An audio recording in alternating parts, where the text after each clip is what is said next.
Hey guys, and welcome back to this channel. In this video, I'll be showing you guys how you can layer outfits like a runway diva, me. Obviously, I'm not the best fashionista out there. There's still top models and stuff like that.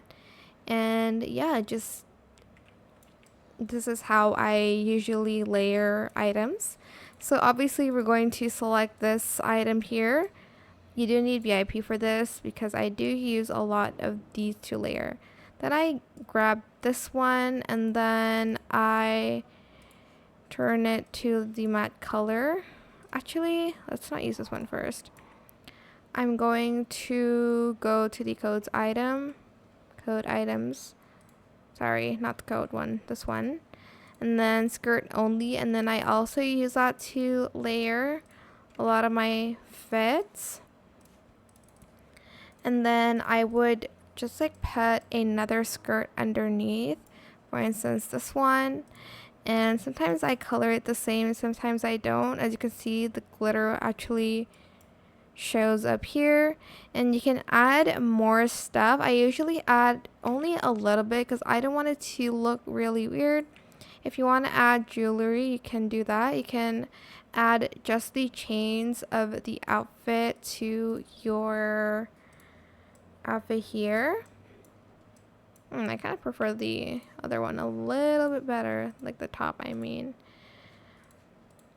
So yeah, I also use this kind of chain to layer. Wait, why did I change that? Hello. And sometimes you can kind of mix and match. For instance, if you want gold, you can absolutely do that. And then I'll add pink in there. And if you would like to add sleeves, you can do that too. Make sure the material is like the same. I don't know if I want to add this.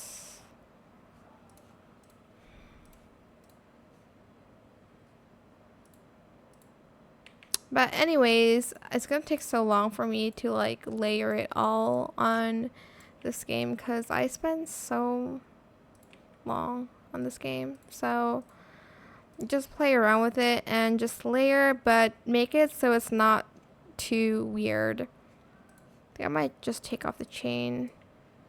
And yeah, that's how I usually layer skirts, just with those two items. And like with another skirt, you can definitely add in more skirt if you want to make it like more fluffy, floofy. Like you can add this one if you want to. But yeah, that is pretty much it for this video. I hope it was helpful for you guys. Don't forget to like, comment, share, and also subscribe to this channel if you haven't done that already. If you have any more questions about this video, just leave it in the comment section down below. I will try my best to answer them all for you guys. And if you found this video helpful, please click the thanks button as well. That is it for this video. Thank you so much for watching. Bye.